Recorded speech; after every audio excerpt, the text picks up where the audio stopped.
Day one. Just like me last time I was 75. You get after for 6-8 seconds.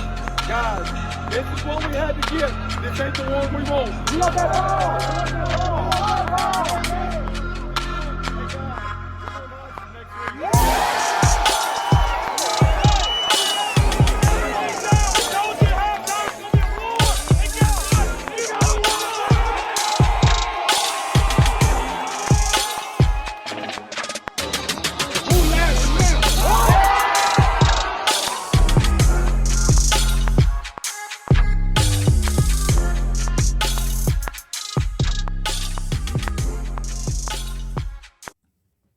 Hello, everyone. Welcome to another episode of the Laurel Leader Call Sports Show. I'm your host, Jack Fairchilds, joined alongside Kevan Lindsey and Josh Guru Nichols. Once again, and a lot of stuff to get back into. Some shocking news from other parts of the state of a coaching change that we'll get to, I'm sure, at some point. But let's start off as we normally do with our recaps of the individual games from last week. Last week, we saw South Jones traveling to a winless North Pike team and taking their first loss. Guru, you were there. You were covering this game. Shocking to see them go down. Even more shocking to see 21-5 was the final score. In the last two games, South Jones' offense has been held to 11 points. Tell me what's going on there. Is there trouble for the Braves, or what are you seeing? Well, you know, they've had a little bit of trouble in both games moving the ball offensively without Anquan Jackson, their versatile running back and wide receiver who had been suspended for 2 games for getting a couple of unsportsmanlike penalties in the game against Long Beach. Got ejected from that game. I think that's your biggest reason. Number one, he's a very dynamic player. Coach Casey Harrington earlier this week spoke very highly of him, and that's not to take anything away from the rest of the team. The Braves earlier in the year also lost Anquan's younger brother Squirrel Jackson to a knee injury. That hasn't helped out at all. They've had to look to 2 freshman running backs to kind of fill that void the last couple of weeks, and it was, I don't know, it felt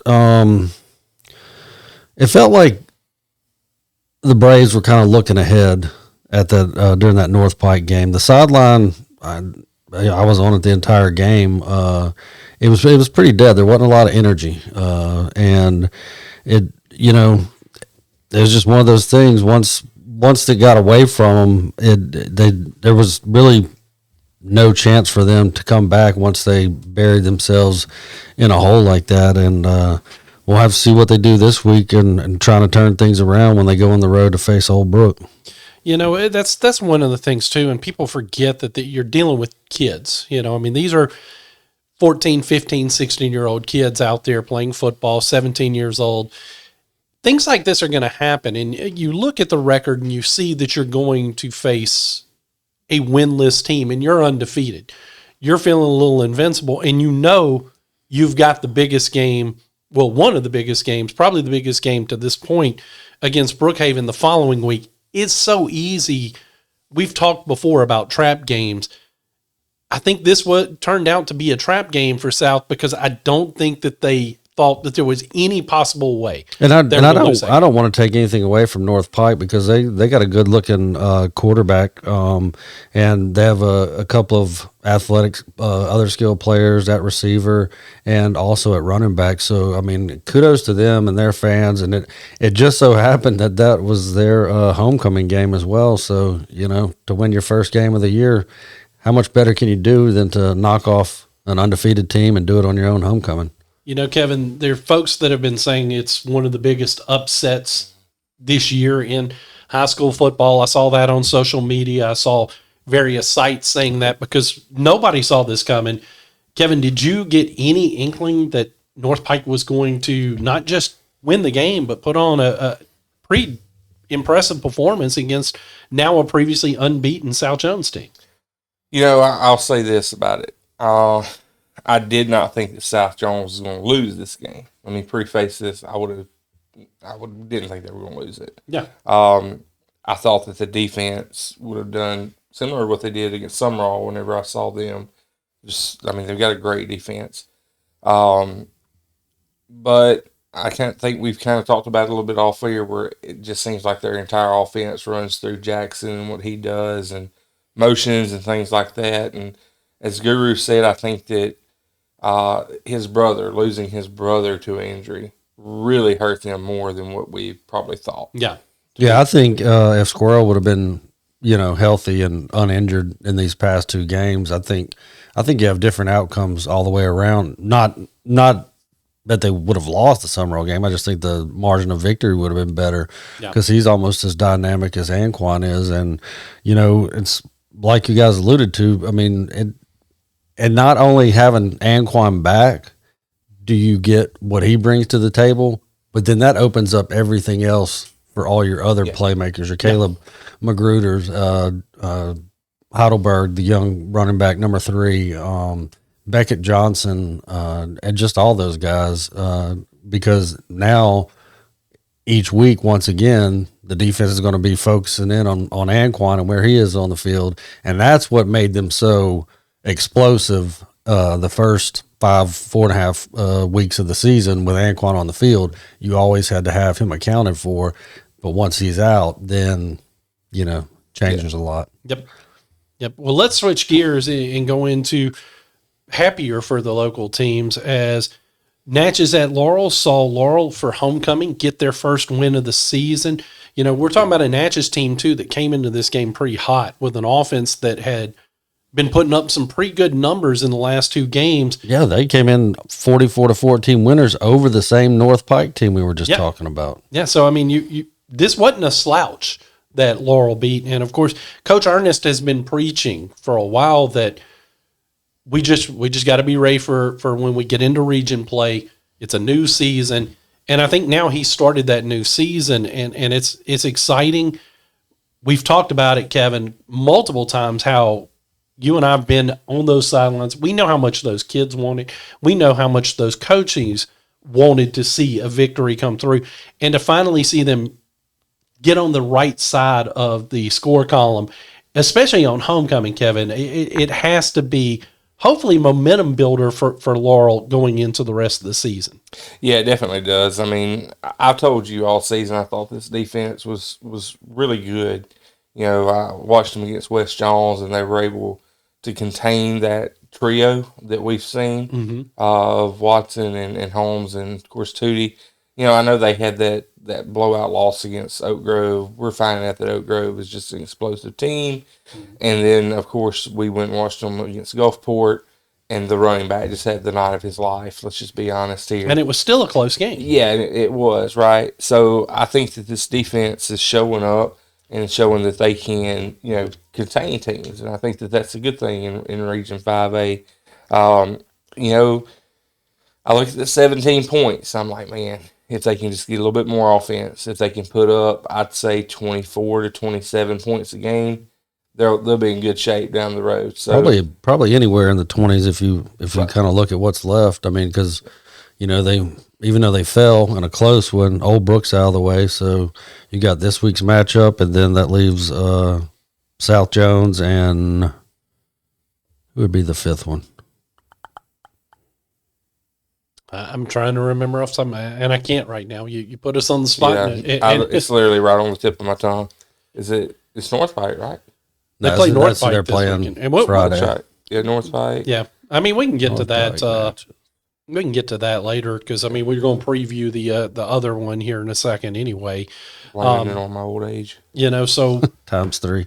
Yeah, let's switch to another big win for County School. Terry rolled into so undefeated and left with not just their first loss, but a region loss at that.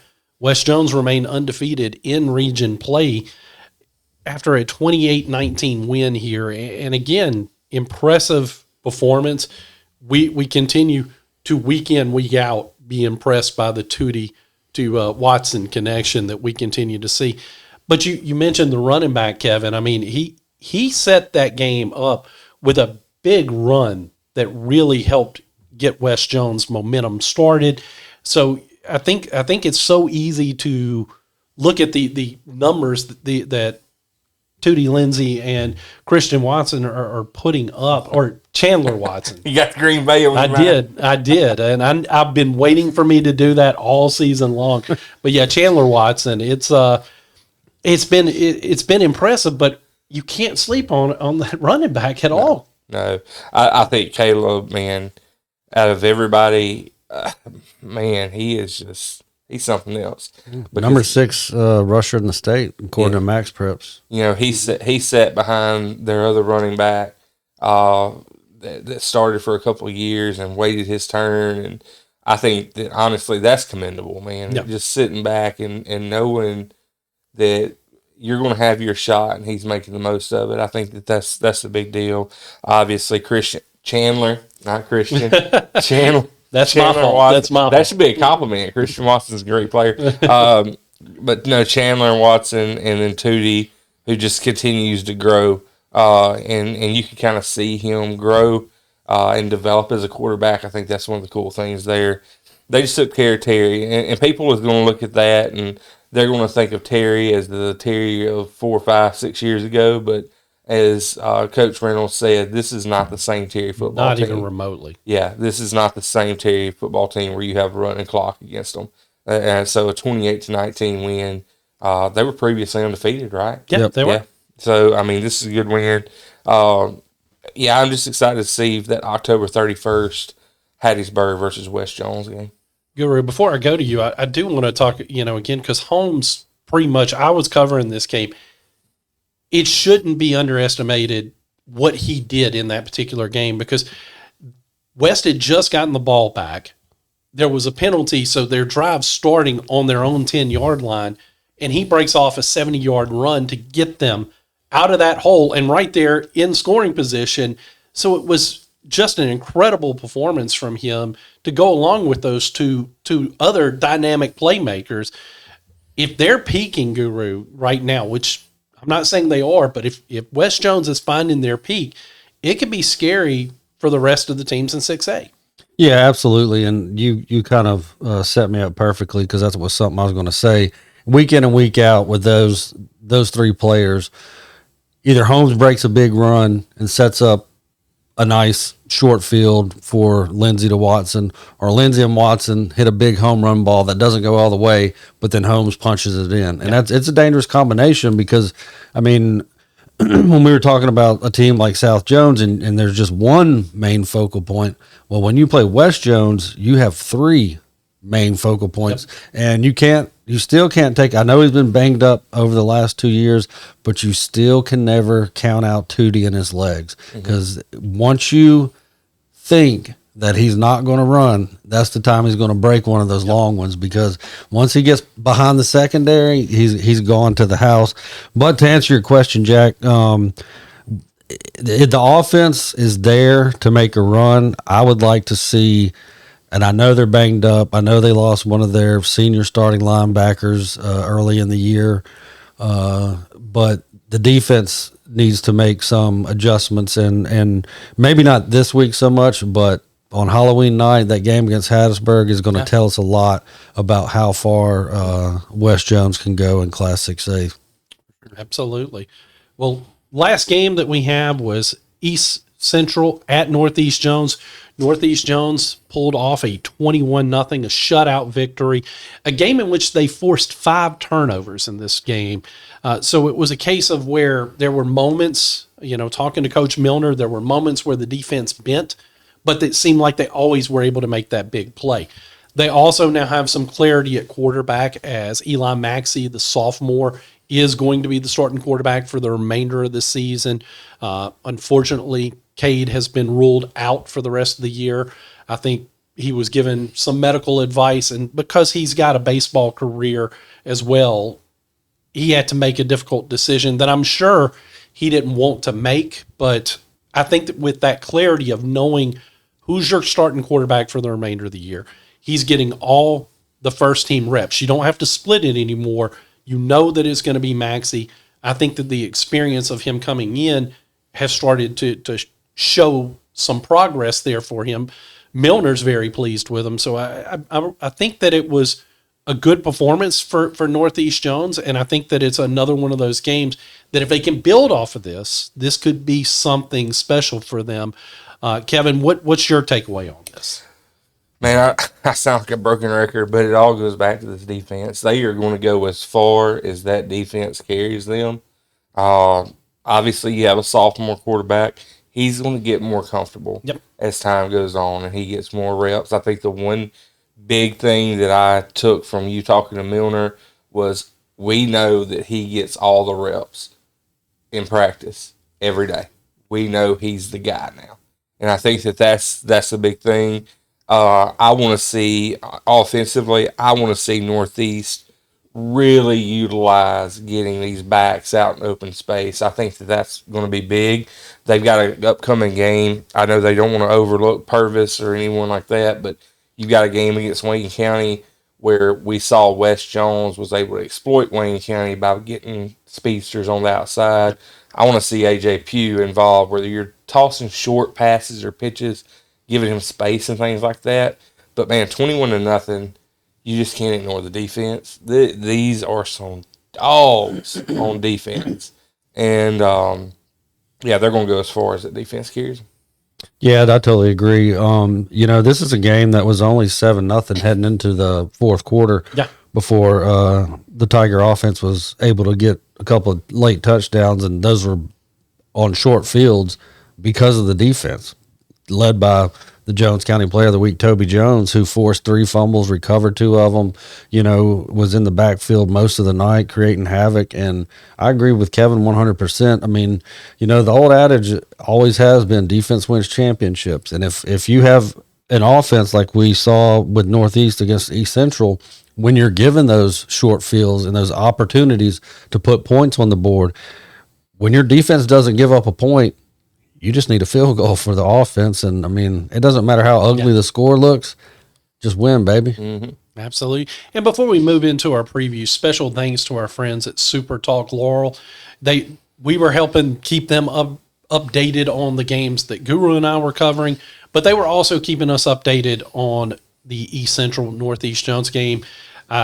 When we get to our previews, we'll tell you which game that they're going to be at then as well. But we wanted to make sure that we send that special thank you to those guys for us working together. And I look forward to some more collaboration with those guys. They're great guys, do a great job covering our local teams on the radio. Now let's get into our previews. I'm gonna do like we did last week, and we're gonna save the college recaps for when we go through our picks. So let's just go ahead and jump into these preview games. And I'm going to go to the person that wrote the previews in today's or yesterday's edition of the Leader Call. So Guru, you did the preview here on Forest Hill at West Jones. This game could be one of those trap games, even though it's at West, because you're facing a 1-7 Forest Hill team. We've already seen you can't take any teams lightly this point in the season. Tell us about what you heard when talking with Coach Harrington, and give us a little bit more of the thoughts of what's going on with the Mustangs this week. We'll get to Coach Harrington in a minute. When we get to I realized what I did, and that's why I was choking there at the end. So no, Coach Reynolds said, it's been a mantra for that team since his tenure there, and it's something that I think he may have picked up at Petal. But they play every week to be 1-0 that week, and that's all that matters. What happened against Terry last week doesn't matter. What comes up down the road with Hattiesburg looming doesn't matter.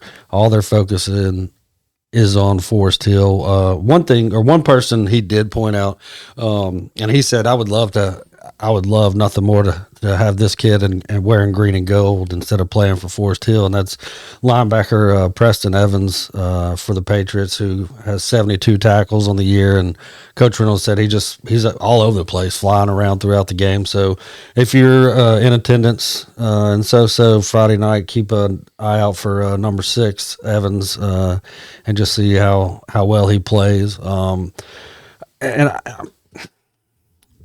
I just don't feel trap game written on this. I think if it was a road game, I feel more I feel like road games before a quote unquote big game, they tend to be more of your trap games, kind of like what we saw with South and North Pike last week. I think being able to go through your normal Friday routine at home and nothing changes, you know, you're not having to get on a bus 3 hours before kickoff and load up and head up to the Jackson metro area to play a game, and just being able to be focused, get your nap in and get your normal schedule. I think that'll help West overall for this game. I think you're right, and I look forward to seeing this particular matchup. Yes, I know that it's Forest Hill is records not good, but again, that's why you play the games. Next, we've got to preview Laurel at North Pike. I spoke to Coach Ernest earlier this week. I know that they're excited about winning last week, but they know that the job's not done. They also know that this region is now wide open, you know, because South Jones took a loss last week. If Brookhaven falls to South this week, I mean, you've got a bunch of teams right there. A lot of scenarios. So if Laurel can win this week, the path is there for them to not just make the playoffs, but to win the region. Can win the district. So it's very interesting matchup. I think that it's going to be a test to see which team responds to getting that first win better than the other one. So I'm really, really excited to see what can happen out of it. This is a matchup that I think when we talked about it earlier before the South Jones game, we were like, that's going to be an ugly game. But now it may be one of the most exciting matchups of the weekend.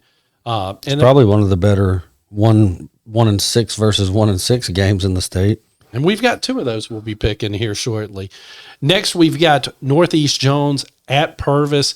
Again, I talked to Coach Milner. I think the fact that they've now settled in and know that Maxie's the guy for the remainder of the season, I think the way that defense is playing, they have to be very, very excited. Now, it's a road trip, and those are always difficult no matter who you are. And both teams are coming in 4-3. I think they're both 1-1 in the region. So I think that you're going to see two teams put up a dogfight against one another.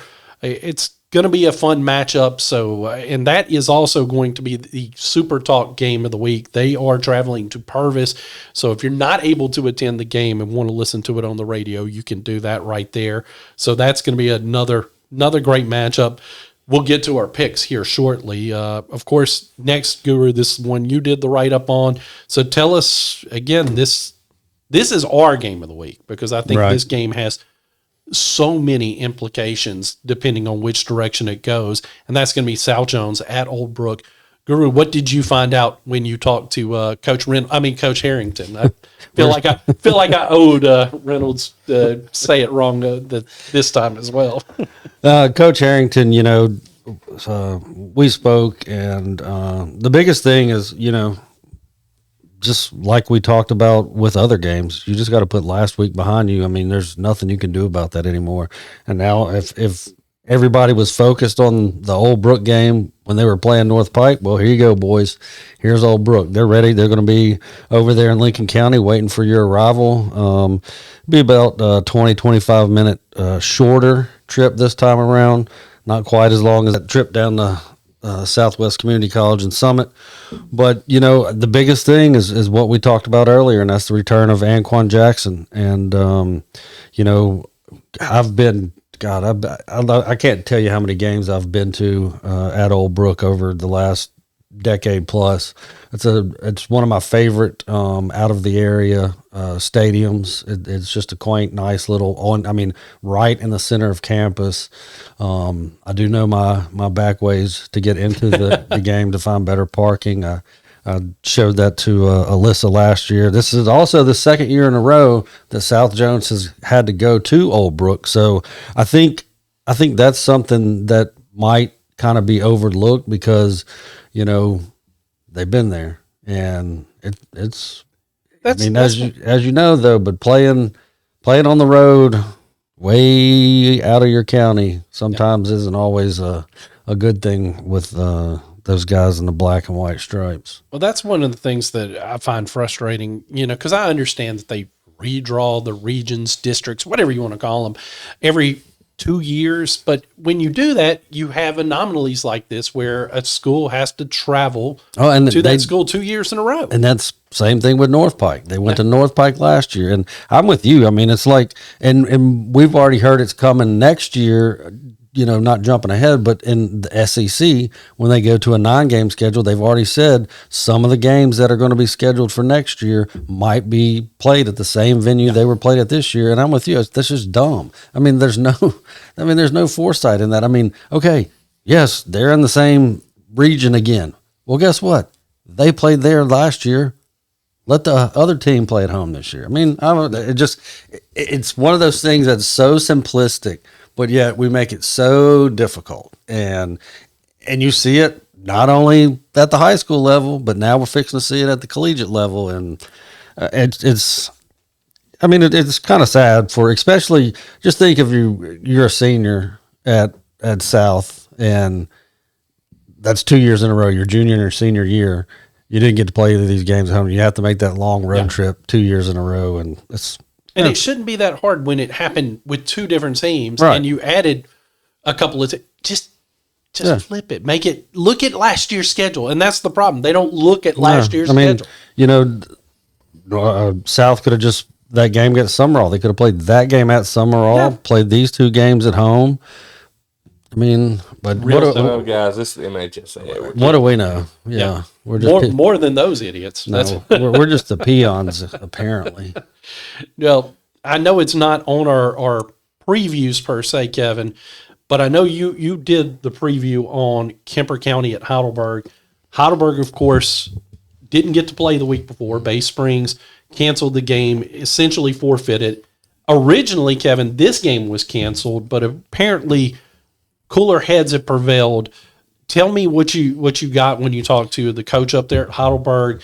How are the kids after everything that's happened up there? Just give us some insight into this game. Yeah, I haven't spoken directly with Coach Carter. I've spoken with people surrounding the game. And just a quick update, kind of outside of sports realm, they've arrested a 7th person.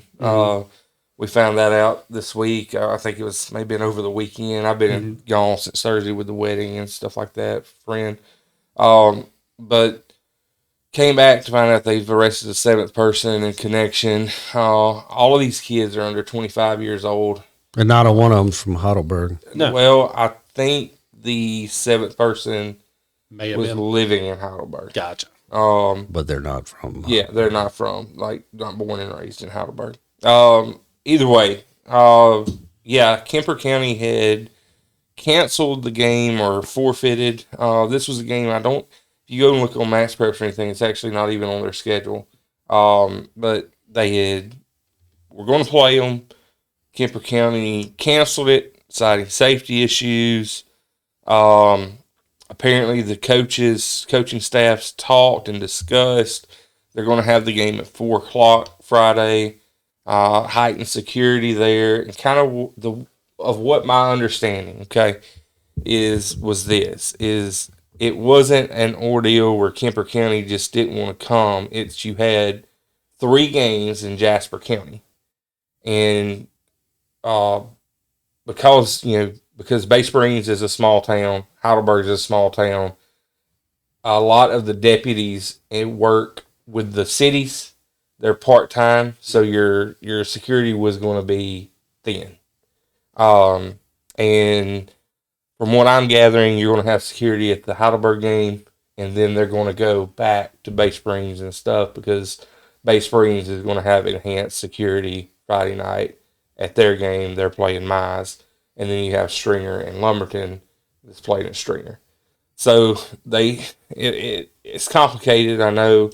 And it sounds like they're making excuses, but that was, from what I'm understanding, they were trying to do their best interest with deputies and stuff that they have in Jasper County. I mean, I just think kudos to them for actually playing the game. Yeah, I think we hit on it enough last week, and we all understood why the Bay Springs Heidelberg game was canceled outside of our suggestions of moving it somewhere like Jones College, amping up ample security, play it on Saturday at noon or 1 o'clock or whatever. Anyway, but I'm glad. I was really glad to find out when y'all let me know that they were actually going to play, even though it's moved up to 4 o'clock. And that makes total sense in regards to the security reasons and all that. And I mean, just once again, it's good for, Heidelberg as a community for a distraction from what's been, everything that's been going on over the last 2 weeks there in Jasper County, and just to get this escape. And that's one of the reasons, like, guys like us, and I mean, everybody that covers sports, talks about sports, works at ESPN to WDAM sports and what have you. I mean, that's part of why we love it so much, because it is for, even if it's a 2.5 hour Friday night game, a 3 to 3.5 hour Saturday game, Sunday action, whatever it is, it's a break from all the crap that is going on around us in this world on every single day. And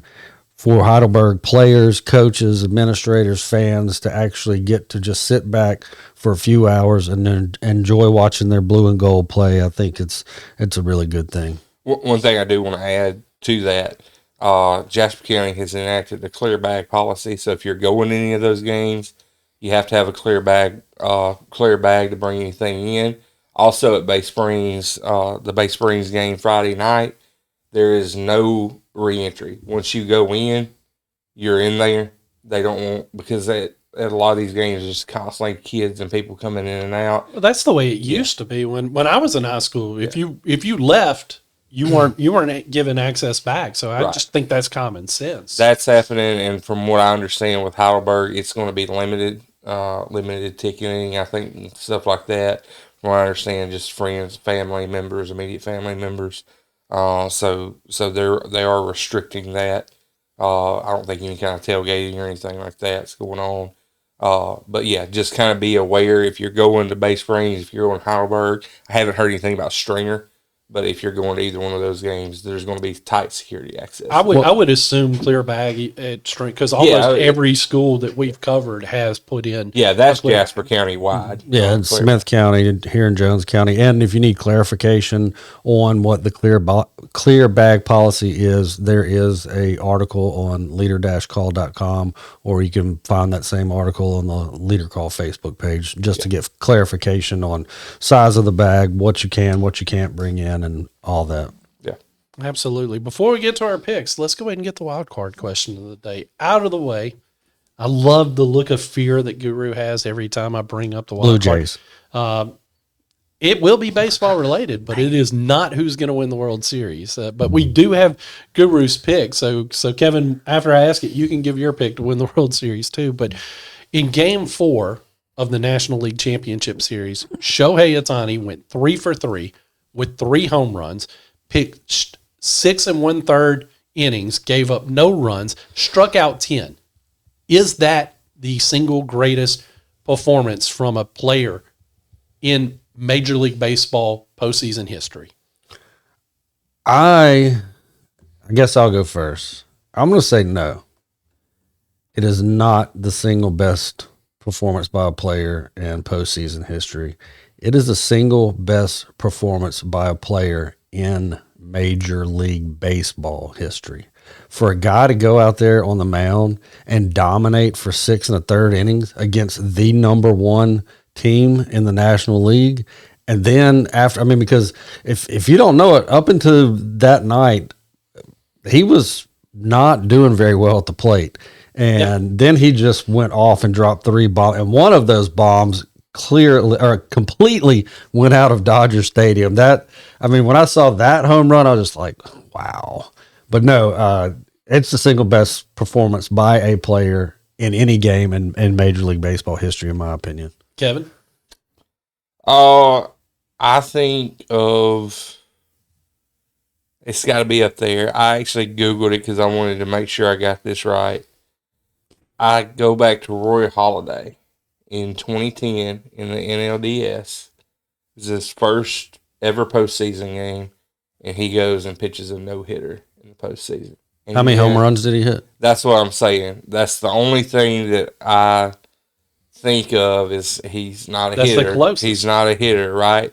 Yeah. It was his second no-hitter of the year, and he was literally like one play off of a perfect game. Yeah. I mean, how many times do you ever see a perfect game, and he's one play off of it?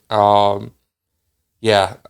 I don't Don know. Larson's the only perfect game in postseason history, isn't he? I was fixing to verify that was his name, but yes, he is for Detroit, if I'm not mistaken. I think he was a Yankee. Was he? I think so. I think he was a Yankee, but you can look up. We're talking about a long time ago. It was a long time ago. I want to say 60s. Another one that I thought of, and I actually just saw it right here, the 1991 World Series Game 7. Jack Morris outlasted John Smoltz in a 1-0 win. Both pitchers were on 3 days rest. But no home runs hit. No home runs. So no again, home runs. I think that because you just don't see, especially now with the idiotic universal designated hitter, you don't see pitchers hit, let alone hit the way that Shohei Ohtani does. It's hard to say that there was ever a performance that matches that. Plus, there's a guy that's coming off of Tommy John surgery, so he didn't even pitch most of this season. And to come in and do that, it's interesting. On the flip side of it, and you can just, was the Brewers' performance in that entire series the worst performance ever? Because they batted 118 as a team through that entire series. I don't think that cheapens anything that Shohei did, mind you, but it's definitely interesting going into the World Series. Guru's picking the Blue Jays. Kevin, who are you picking? Give me the Dodgers. Too much money on that team. I got the Dodgers in 6. Yeah, I'm just sentimental. And before that, I say that Larson was with the Yankees, and that happened all the way back. And this is way longer than I thought it was. It was 1956. I was fixing to say 56. And guess who it came against? The Brooklyn Dodgers. Boom. There's now the LA Dodgers. Madison Bumgarner.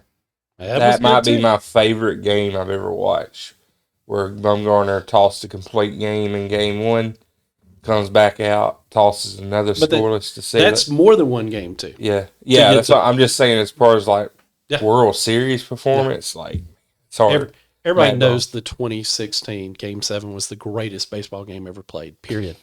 End of discussion. We don't even have to talk further on that. Getting into our picks, of course, when we get to our big 3, we'll do a little bit of a recap on what they did last week. But we're going to start off right here with one that I know is going to be Guru's going to have some comments when we get to it. When it gets to be his turn. Texas A&M at LSU. Texas A&M right now has been on a roll. They hadn't looked pretty every week, but they just figure out a way each week. They're traveling to Death Valley. LSU looks a little shaky going into this, and I think Brian Kelly's seat might be on fire at this point. I'm with you, Kevin, where I have a hard time believing in A&M, but I think they're going to take care of business this week. I think A&M remains undefeated. So give me the Aggies. Man, it's LSU at night in Death Valley, but the problem is you got Kelly as head coach. Yep. That's the problem. It's so hard for me to pick against LSU at night in I know. Death Valley. It really legitimately hurts my heart. It's like picking against Auburn at Jordan Hare at night. It really is. It's just, but man, LSU is a mess. If I was a LSU beat writer and Kelly went off on me about running the ball, I would be giving him heck this week, man, after the performance they put up with Vandy. Give me A&M. I don't know that this is a do or die game for Coach Kelly. I think, unfortunately, and I speak for myself and all LSU fans out there, I think we're stuck with Brian Kelly not only this year, but into the fall of next year, and that's specifically based on the amount of money owed him if LSU were to fire him. And it's kind of like Kevin said, you know, you want to think the mystique of Death Valley at night and a number 3 ranked team coming in, you know, saying is Death Valley is where opposing teams' dreams come to die. Unfortunately, I just don't see that being the case if LSU continues offensively to just not show us anything different. It's starting to remind me of the Les Miles days post that one national championship season and then the other season where he went to the national title game and then got railroaded out of the stadium by Nick Saban and Bama. And that was because of his boneheaded decisions not to switch his quarterback. And I think that is the biggest problem with LSU right now. And that comes from the head coach specifically because you're the man in charge. And watching LSU, you can tell at times quarterback Garrett Nussmeier, he looks really sharp, but at other times he's not.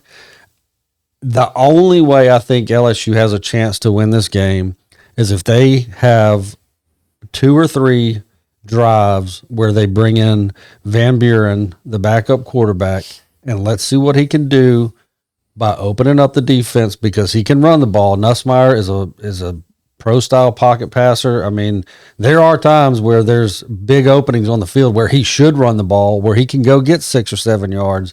But I think with this injury he's been battling through for the past month, I think it really limits him on that. If Van Buren doesn't play, LSU doesn't have a chance. If Van Buren plays, they got a shot. But, I mean, I told you, week 1, I pick with my head and not my heart. And I'm going to have to go with that team from College Station in this one. That's painful for him for sure, but it might be the smart pick. All 3 of us picked. I hope I'm wrong. Well, there's a good chance you're going to be because all 3 of us picked A&M. So that definitely bolts. I wish we would have kept tabs on that all year. Next, we've got Missouri at Vanderbilt. Game day is actually going to Nashville for this game. Who would have ever thought you'd say that game day is going to a home Vanderbilt? But not only that, but a top 15 matchup between Missouri and Vanderbilt. It's just crazy. Missouri is one of those programs that just always feels like maybe they might do, and then they just never do. Vandy's probably the feel-good story of the college football season. The team, I know that they were decent last year, but there's something different this year. But I think that Missouri's going to be a little too tough for them this week. I'm picking the Tigers in this one. Kevin? Tisk. When are you going to believe in what Vandy is doing? They're winning out, boys. They're winning out. The second coming of Johnny Manziel. It's coming. Did you see Pavia hit the Heisman pose late, man? He's got his swagger. I'm telling you, Vandy's dangerous, man. They're going to win this game. This is a very intriguing matchup. This is the only one on my sheet I did not circle a pick before we came on the air. That's what I do every week. I make my picks, stick with what's circled on the paper. Vanderbilt is the feel-good story. We really remember them last year. I mean, they finished 6-6 during the regular season. We remember them because of that upset at Alabama and how huge it was. Yeah. And, here's the one thing that has, after listening to what y'all said, this is the one thing that sticks out in my mind and makes the biggest difference in this game. Is because Vanderbilt beat LSU last week for the first time since 1990. Now, a lot of people look at that and go, oh my God, 35 years. Well, people that only played 10 times, so don't get too far ahead of yourself there. And it aggravated me that they said that like 7 times during the broadcast, but they kept showing at the bottom in small print in 10 meetings. It's like, come on. We know what you're trying to tell the people that don't pay attention, your Facebook and TikTokers and all that crap, that they don't look into the minutia of everything. But that is why I think Vandy will stumble this week because they're up here right now. They're way up here coming off of what was a win over then top 10 team, who is a fake top 10 team, who probably after this week won't be ranked. And I just like Coach Drinkowitz at Missouri, and I think he'll bring the Tigers in there, and it's going to be a grinded out, rock'em sock'em game, and I think it comes down to a field goal, but Missouri's going to knock off Pavia and those Commodores. There you go. Next, we've got USM for their homecoming, hosting Louisiana Monroe. USM coming off of a win the week before. Looked impressive in doing it. Looked like the defense maybe finally starting to find its mojo for the Golden Eagles. It really, I've been impressed with Coach Huff each and every week. That makes this one, them being at home, makes this an easy pick for me. Give me the Golden Eagles in this one. I think they're going to win by a couple of scores in this one. So give me the Golden Eagles. Yeah, same. I'm on the Charles Huff train at this point. What he's doing and the way he's got these kids turned around, they're doing just a fabulous job. You got Pittman down there leading the team in rushing now. Taylorsville Shout boy. out Tartar. Yeah, Taylorsville boy, man. I've always believed in that kid, and finally found like he's got his footing, and I'm really proud of him. So yeah, give me the Golden Eagles. Yeah, if I would have told y'all, when we put our preseason high school and college football magazine together, we make predictions. I mean, we do what other media outlets, from your ESPNs to other newspapers across the country, you're speculating on what you think might happen. If I would have told y'all that after 7 games, LSU and Southern Miss would both be 5-2, how crazy would y'all thought I was? I'm definitely correct because I didn't see LSU having 2 losses. USM being 5-2 doesn't shock me as much as LSU being 5-2, but both of them seemed unlikely. Well, it's like the picture that was put in the paper. You've got 2 completely different perspectives. And it's very accurate. I'm glad Murph shared that with his column in yesterday's paper. And that was something else I was going to say with y'all's words in regards to Coach Huff. I'm scared that we're only going to have him for this 1 year. I mean, too. There's 11 FBS programs looking for a head coach. And do you think they're not going to come calling for Charlie Huff after what he did in Huntington with Marshall last year, winning the conference title, now coming to Hattiesburg, and he's got this Thundering Eagle team rolling towards, I think, I really do think they're going to end up playing for the Sun Belt Championship.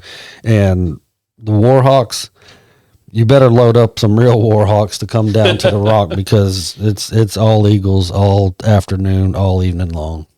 Now, this next game that we're going to be talking about, before we get into it, we got to talk about what went on with Mississippi State. The ball. Mississippi State traveled to the Swamp and they should have won the game. Should have won the game. It still cost Billy Napier his job, which I think is now the 3rd time that a school has beaten Mississippi State and still gone on to fire their coach despite winning the game. Weird anomaly there, but we all talk about the coach, and we're all mad, and we all think he should have ran. But the play was there to pick up the first down. Shapen had 2 open receivers, and he tried to force it to the covered man. It's just so frustrating, and my heart goes out to our friends that are Mississippi State fans, because they deserved that win. They had that win. And between a boneheaded call by the coach to not try to run it, but then call the right play if you're not going to do it, and an even more boneheaded play by their quarterback to not go to the open look and pick up the yardage to get that field goal close, it's frustrating. I'm not even a State fan, but I feel their pain and the frustration. Kevin, I know State's that too, but Kevin, I know you've got a significant other that lives and breathes Mississippi State football. Tell me your perspective. I want to set the scene for you guys, okay? We are at a wedding rehearsal dinner, and we were at a Brazilian steakhouse in Pensacola, Florida, close to McGuire's, right? And I was pulling out my phone every now and then quietly to look at the score and update Callie. And I'm like, oh man, State's probably going to win this game. And there's about 2 minutes left, 90 seconds left in the game. And one of the other groomsmen, he's like, I'm sorry. He's sitting next to the groom. He's like, I'm sorry. I'm fixing to pull out this thing. He's like, that's fine. I want to watch it too. So we're at this steakhouse, and we pull up his phone, and we see the final minute of the game. So it's my girl right here. She's leaned over looking at the thing. It's me, another groomsman, his girlfriend, groomsman across the table, and the groom. There's like 7 people watching this little phone right here, right? And we're all watching this phone. And I see Chapin drop back to pass. And I will say this. It was like 47, 50-yard field goal. We barely had it on, so really couldn't tell exactly. But I see Chapin, who has made the comments that he wants to be the guy to bring Mississippi State back, throw it to the biggest defensive lineman on the field, threw it right to him. And I swear to you guys, if my girl could have picked up the steak knife and drove to Gainesville, Chapin would not have a leg. Violence. He would not have a leg. Violence. No, we are not condoning violence, but he would have been in bad shape. I don't understand it. I don't see why. I didn't know if they had timeouts after I got back to the hotel and kind of recapped it for myself and looked, and I don't understand. I don't understand why we didn't set up the field goal and just win the freaking game. And thank God for Auburn. If you don't know, read Murph's column in the Wednesday paper. Oh my gosh. No, I was watching that, and it was 20-7 in the fourth quarter, and I don't know, something came over me, and I was like, they're not out of this. They're not out. They're not out. And they came and they fought back, got a touchdown, then Florida got a field goal, then they score again with 2 minutes to go. It's 23-21, and lo and behold, they utilize their timeouts, get the ball back, and then they cross the 50-yard line. I'm like, they're about to do this. They're about to do this. And they're right on the cusp of field goal range. Run the ball, pick up 2-3 yards. You're out of timeouts. You spike it, line it up, and kick it. And then, like Kevin said, the biggest dude on the field. I mean, when I'm watching the play, and I'm literally standing about 4 feet from my TV, and as Chapin rolls to his right and then goes to make the pass, I mean, this guy's a behemoth. He's like 6, I don't know what he's actually, but he looks 6'4", 6'5", 6'12", I don't know, 384 pounds. Dude was huge. I mean, he would fill up that doorway over there. He might have to duck his head. And if you're going to make the throw, and Jack had this comment yesterday, make it where you throw it where he can't catch it, because that big son of a gun can't jump more than 3 inches off the ground. So, I mean, all you got to do is get it at an elevation of 7 feet 2 inches, and we're probably talking about a huge state win. But nonetheless, is what it is. It sucked for state, and state, for those that don't know, is my 1B. I didn't get to ring the celebratory cowbell Saturday night, but here's the question I have for y'all, because this has been going around. I saw a friend of mine, Blake, he made a post about it. Is Lebby on the hot seat? He's 0 for 14 or 0 for 11 or something. Hasn't won a conference game. If he is, that fan base gets what it deserves. And I'll say that because, again, Lebby has already shown improvement in year 2. Yes, he hasn't won an SEC game yet, but he's on the cusp of it. And I think that they need to be a little bit more patient. I'm sorry, you're Mississippi State. You're not LSU. You're not Texas. You're not Alabama. You're not Florida. Well, and look, I mean, the 3 SEC games he's played this year, Tennessee, A&M, and Florida. I mean, granted, Florida sucks, and they just fired their head coach. But, I mean, Tennessee, top 15. A&M, top 5. I mean, and the Tennessee game went to what? Overtime. Yeah. So, I mean, yeah, I mean, if there's anybody out there saying Lebby's on the hot seat, they're morons. From what I've seen, I'll take him in Baton Rouge. I'll give you Brian Kelly. Don't take that trade, State fans. Please. Well, we've got to get into the game this week. The Arch Manning coming to Starkville. Those cowbells are going to be awfully loud. State licking their wounds after last week. I think because it's in Starkville, I think because Arch Manning has been so suspect, this That's season. to put it lightly. Oh, I'm being nice. Give me the Bulldogs to protect home court. They're going to win this weekend, Mississippi State. Yeah, Callie's going to tell me I'm insane, but I just can't. They're going to get over the hump at some point, and this is, to me, the perfect storm. Arch Manning is not. I told y'all. I tried telling y'all this. Third season, but he's not the guy. He's not. He needs to stay another year. He needs to develop more. He's definitely going to stay another year. He's got to. He's got to stay another year. He's got to develop more.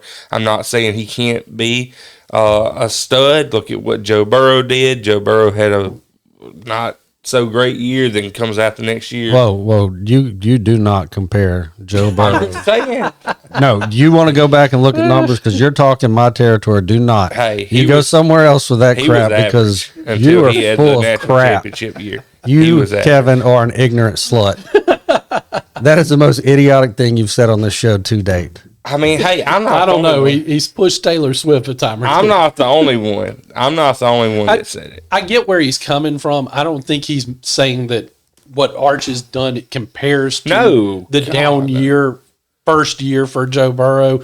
But I get the comparison he's trying to make. I don't think it's a comparison that, Arch Manning's going to be just like. I don't think that's what I'm not. It's like I'm saying that comparing you can these take two a step things. up. I think you can take a step up, but no, give me Mississippi State in this one. I think that they're going to give Arch heck, and I don't trust Texas anymore. Good. Are you going to take Arch since he is the second coming of Joe Burrow? Pass. Hard pass. He knows how to push my button. Man, I hate doing this. Because Arch, I mean, you're playing one of the worst Kentucky teams of the last decade, and you have to go to overtime, and then you have to have some fluky crap happen to pull out a win in Lexington. And then now you're coming down to Stark Vegas, and Arch is going to be hearing cowbells till at least Tuesday ringing in his head.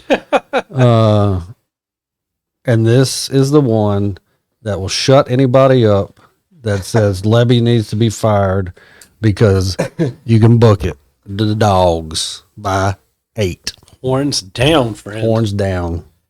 Goodness. And our last collegiate game is going to be Ole Miss at Oklahoma. We have to talk about last week's game before we get into the picks. Ole Miss traveled up there between the hedges, took on them Georgia Bulldogs. It looked like they had the game won. It really did. Yeah. Then the fourth quarter happened, and the offense just went completely away. It was unlike something I expected, especially from a Lane Kiffin coach team because they're offensive juggernauts. Georgia just continues to be that team that finds a way in tight games that don't feature a team out of Tuscaloosa. They just figure it out. Ole Miss put up a good fight. I really thought they were getting their big signature win. Yep. It just didn't happen for them. Kevin, we'll start with you. What are your takeaways from the Georgia game? The same thing happens every year, man. It's the same thing that happens every freaking year. You think that Ole Miss is going to get over the hump. You think that Kiffin's going to get over the hump, and they don't. I'll take Kiffin and Baton Rouge too. I mean, you take him. I'll take Charlie. Any other coaches in Mississippi. We will not have to worry about LSU being in the SEC title game if they go out and get Kiffin. And if Florida goes out and gets him twice in one show. If Florida I'll say this: Florida goes out and gets Kiffin, it's the same way there. No belief in Kiffin. You say no. I have a belief in Kiffin. I do.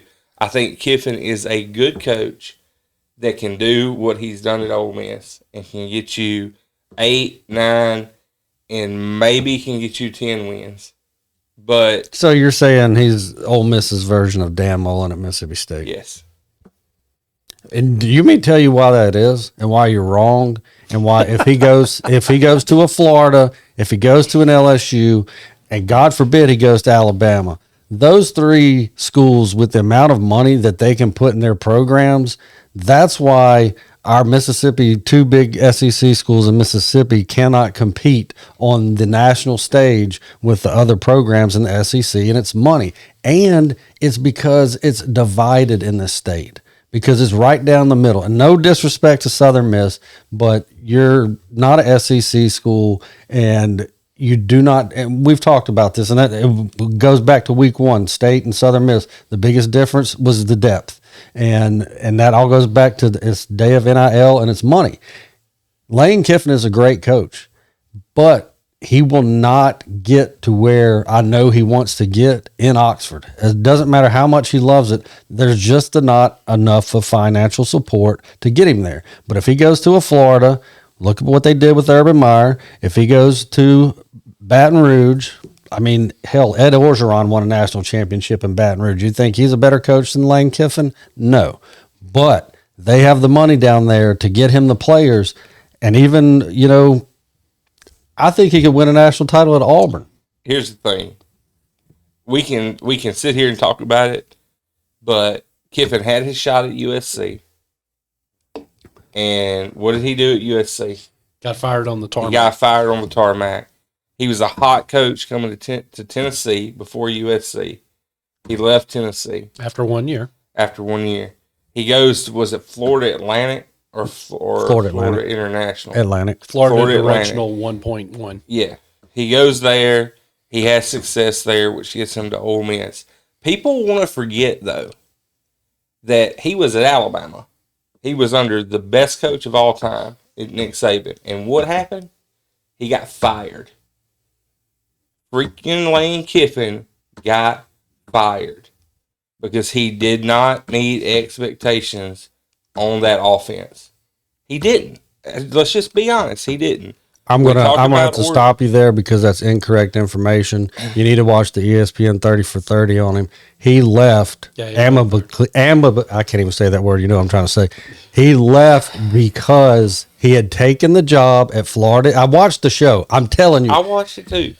But he didn't get fired. They made it was better for him and Saban and Alabama going into that national championship game for him to go ahead and commit himself to Florida Atlantic since he had already agreed to become their head coach. This man left Alabama because they were not going to keep him. I'm sorry. They were not going to keep him at Alabama.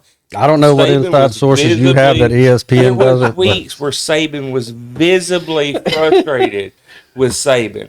They took his freaking interview after post games away from him. Saban took that away from him. I'm telling you, I like Kiffin, but it's every year. The meltdown against Florida, the meltdown against LSU. He has these meltdowns. I'm not saying that he's not a great coach. I'm saying that there's always going to be something where he can't get you over the hump. I was watching The Herd this morning, and they made a great point. Kiffin wants to do play calls. He wants to be involved in that. And the difference between him and others and a Ryan Day at Ohio State is Ryan Day took himself away from play calling because we're in the NIL era. And he has to be more of a manager than he is a play caller. And Kiffin can't do that. And he's trying to manage and do all of these things. And I think that's why Saban got out of it. Is he didn't want to do the managing and all this. And I think that's why you got a Sweeney who's not having as much success. Maybe it's Brian Kelly. But Brian Kelly's not having success because he's Brian Kelly. Well, true. But I think that Les Miles 2.0. I think that's don't insult Les like that. I think that's just changing. I think that the way coaching is going is changing. And maybe Kiffin, maybe he wins out and they make a deep playoff run and I'll eat crow. But I'm telling you, there's just something that always happens, and it's like he can't get over the hump. We dealt with it with Harbaugh at the college level, even at the NFL level, and so forth. Harbaugh won a national championship. He did. I'm just shocked that Guru's defending an Ole Miss coach. I love Lane Kiffin. I told y'all that before. Yeah. I mean, him and Hugh Freeze were my wants when the job came open and they hired Kelly. I do not disagree with the fact that over the last several years with some of the teams that Kiffin has had, that there's always been this letdown. It was Florida and, if I'm not mistaken, Kentucky last year, and that's what kept them out of the playoffs. And but I just totally disagree. I think if he goes to a school that has more money, more resources, that's what the difference was Saturday. It didn't come down to play calling. It came down to Georgia has more depth, more overall talent than Ole Miss right now. I don't think Kirby Smart's a better or worse head coach than Lane Kiffin. I put him on similar, even levels. I think if you flip those two coaches at those two schools, I think the outcome's the same. And I mean, I don't know. I think we could do a whole show of me just moderating Kevin versus Guru. We may have to do that one week when we're maybe have less games. I'll say this. Once college winds down, we get to bowl season. Yeah, we'll go for that. I'll say this. Kiffin would have a better shot because I respect LSU more than Florida. I think Florida has too much turmoil. Yeah, no. I mean, that's at right now, yeah.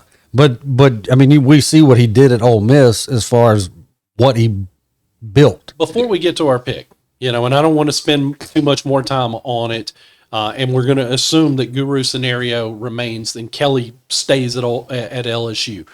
If Florida job is the only one open, is Lane Kiffin in Oxford next year? No. No, I'm sorry. Yes, I think he is. I don't think he takes Florida. Absolutely. There's no. I agree. I just don't think the Florida job is what it once was.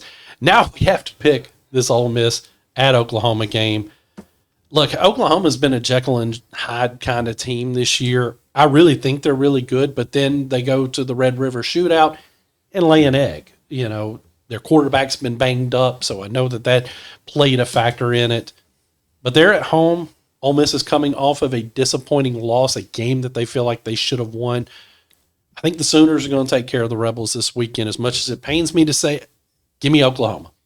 Yeah, I'm taking Oklahoma in this one. I think that your quarterback for Oklahoma is finally healthy and looked probably his best that he has since he came back from the injury. Yeah, I mean, since the Red River Shootout loss, I mean, they bounced back, had a week, a solid outing last week on the road at South Carolina, winning by 3 scores. That's just the one thing that scares me, though, is with the way Ole Miss lost that game to Georgia last week and with the way that Trinidad Chambliss is playing at quarterback, I think it's going to create a lot of problems. But the biggest factor to me and for me and why I'm making my pick is that it's in Norman. That's a long road trip, and I think that crowd and that atmosphere will just be kind of like Georgia. If it comes down to the end, it's going to be too much, and it's Boomer Sooner. Gotcha. Ole Miss fans feel good. We all picked against you, so that may be in your favor. Let's get into our high school picks, and we'll fly through some of these. But this first one, I think we'll have a little bit of discussion because we've already talked about it. This 4 p.m. game, Kemper County at Heidelberg. Heidelberg, of course, didn't get to play last week because of the cancellation. The community's dealing with a lot of heartache in that area right now. But this is a chance for healing to begin. This is also a Heidelberg team that has been really, really good this year. The only question mark is, did the layoff hurt them? I don't think it will. I think that they're going to be so fired up to be back on that football field, to be taking care of business once again. Give me Heidelberg in this game. Heidelberg's going to roll. There's no question about it. They're going to roll this Kemper County team, and it's nothing against Kemper County. I just think that Heidelberg's going to try to make a statement. This game be over before the fourth quarter hits. Oilers by 50. There you go. Next, we've got Mize at Bay Springs. Mize comes in at 3-5. Bay Springs at 5-3. Of course, one of those losses is the forfeit against Heidelberg. So, it's one of those. I wish they had played last week. I think that would have been a good game, but I understand why they didn't. So they're coming in similar to Heidelberg, but probably less upset, about the week off. But they had a week off.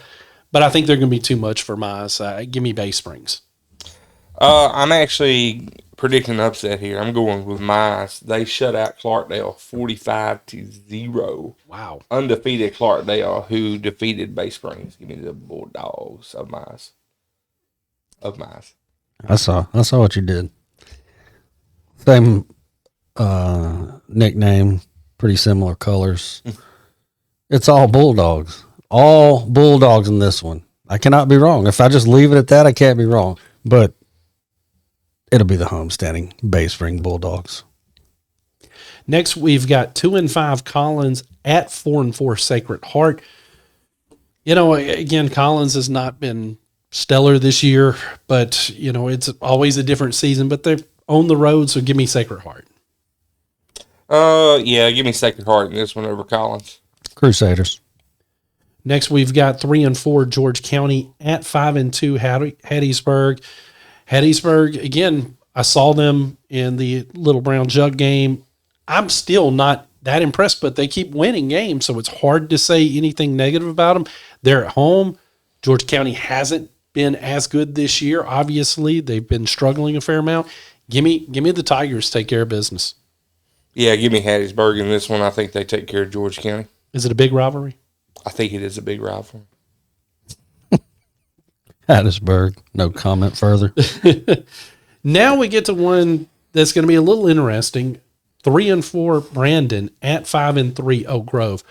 Brandon, of course, did something you're not used to seeing in a high school season. They I don't know if they fired. I think the terminology is Resigned. he resigned, but the understanding is their head coach. There was an all players meeting. These are all hearsay based on stuff we've been able to piece together on social media. This is not factual, but apparently there was a all team meeting. They were unhappy with the coach, a coach they made a big deal about, even at a press conference back in March to announce his hiring. He doesn't even make it through the entire season before he is out. So you've got them playing Oak Grove. It is Brandon. I just don't think I think that turmoil is going to be a bit too much for them this week. It's on the road at Oak Grove. On top of that, give me the Warriors. Yeah, I just think there's way too much turmoil going on. Oak Grove is going to roll in this one. I mean, we've heard all kind of rumors with the Brandon deal and Lance Pogue, but I think either way, I think Oak Grove wins this one. Yeah, you know, sometimes when you have a head coaching change mid-season, we saw it, almost saw it last week with Penn State and Iowa.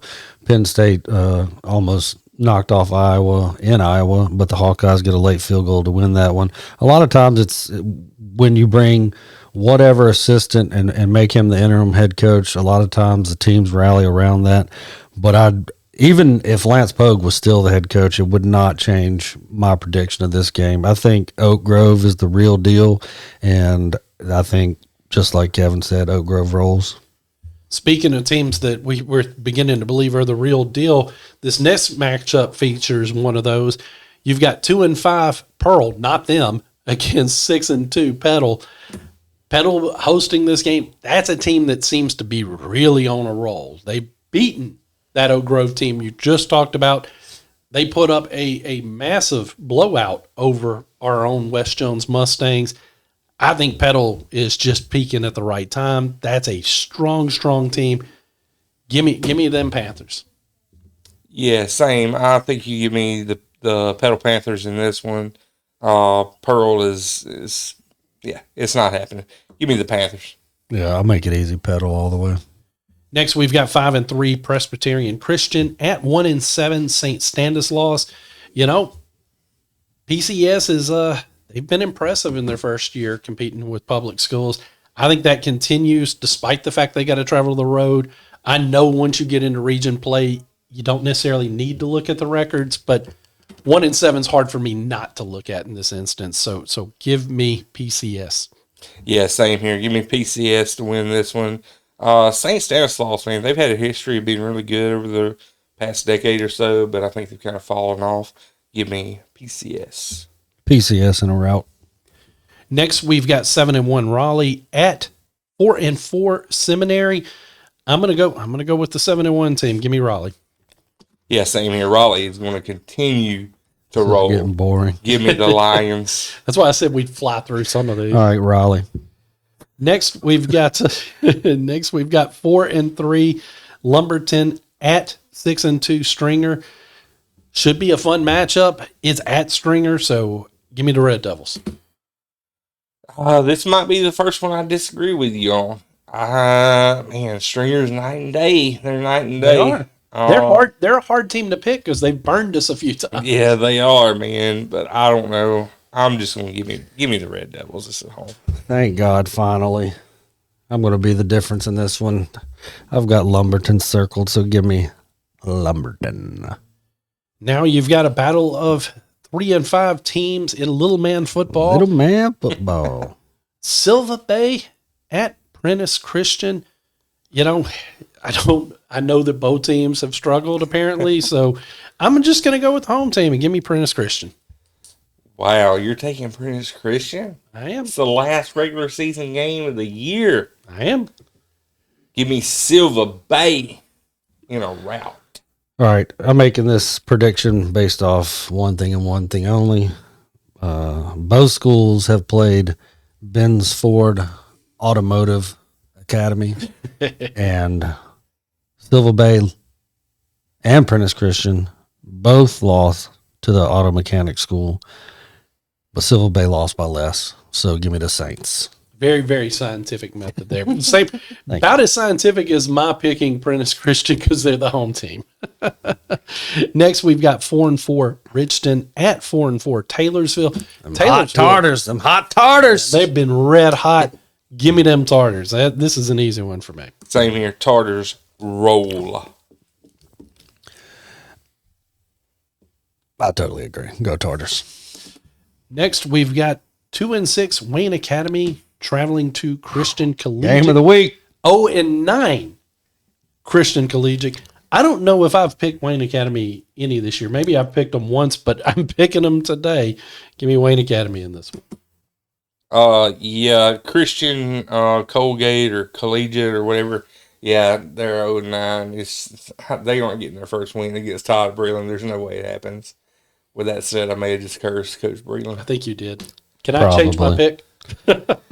I don't see why not. I wouldn't. Wayne Academy. Wayne Academy big.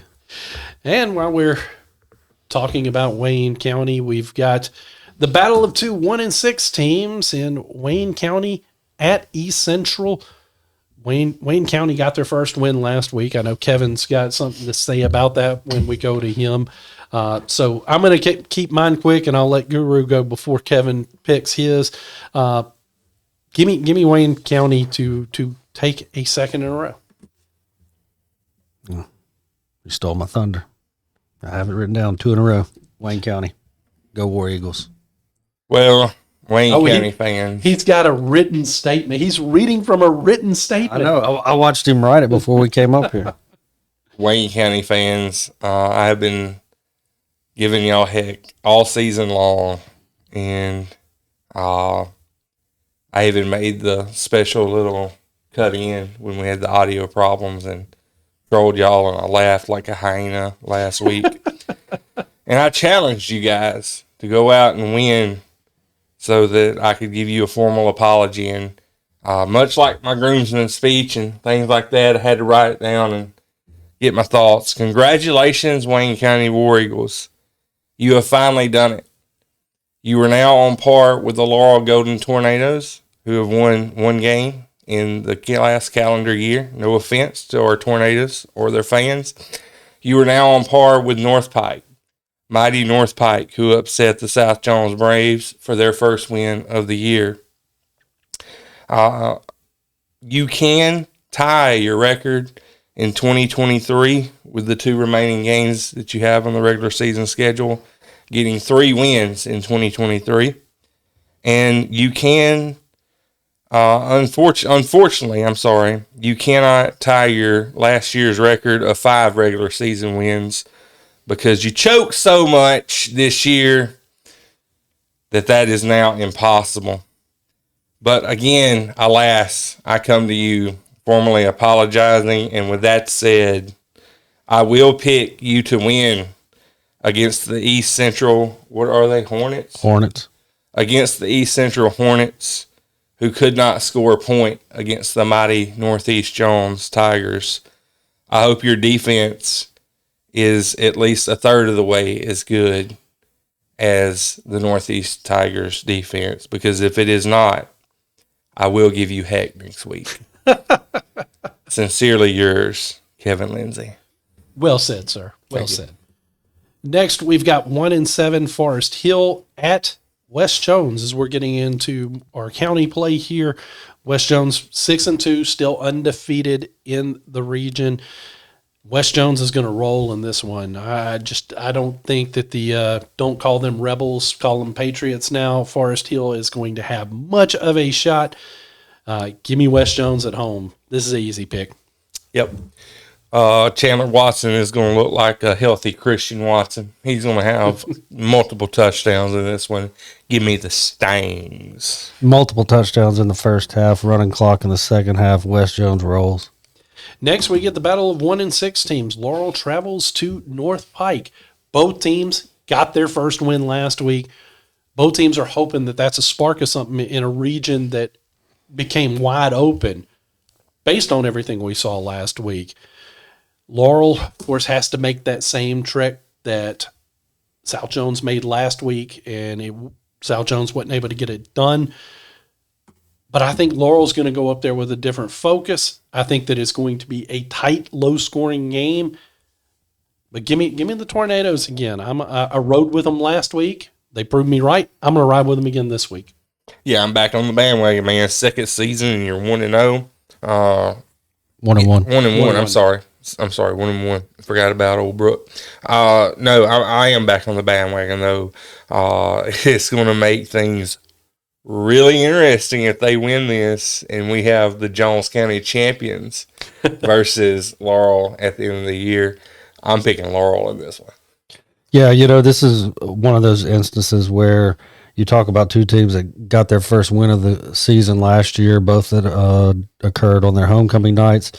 And, I talk about teams being up really high after a big win like that. I think the shocking North Pike win over South Jones and the fact that North Pike is still at home, they haven't had to leave the friendly confines of Southwest Community College Field. I think they're going to still be up there on cloud nine. And when you go on the road, it's strictly business, baby. And the Tornadoes are going to go down a Summit, and they're going to take care of business, and they're going to be 2-1 in the region and getting us closer for a potential epic showdown first Friday in November. It's going to be fun, folks, if we all end up being right. Next, we've got a battle of 2, 4, and 3 teams. Northeast Jones traveling to Purvis. Remember, this is the game of the week on Super Talk, so you can, if you're not able to attend the game since it's on the road, tune in and listen to our friends there call this particular game. This is a tough one to kind of pick just because I think that they play similar styles. But I really believe in Coach Milner. I believe in that defense. Even when they buckle, they find a way to force that turnover. They're hungry. They're relentless. Give me Northeast Jones to win on the road. Yeah, I agree. I think this defense is just, man, they're just unreal. I mean, if you had Northeast Jones as a defense and West Jones as offense, holy cow, dude. With that said, I do like Coach Hankins at Purvis. I was there his first season at Purvis when he was promoted to head coach. But, yeah, I just think that the Northeast Jones defense is going to be a little bit too much. Yeah, Northeast, the one or two times I've ventured out and picked against them, they proved me wrong.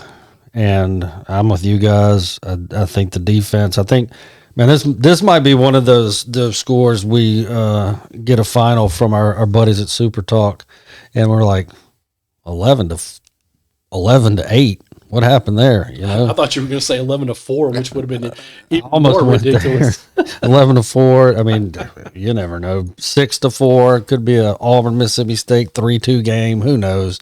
But I think at the end of the night, Northeast Jones will have more points than Purvis. And now we get to the Laurel Leader Call game of the week, which has 7-1 South Jones traveling to Old Brook. Old Brook comes into this game 5-2. South's coming off of that first loss, and they have to go right back on the road against a team that they didn't have much success against last year. This is a different team, and they're getting Jackson back this week. It's still a road trip. It's going to be gut check time to see whether or not these boys want to win. I really believe in that Bullet Club defense.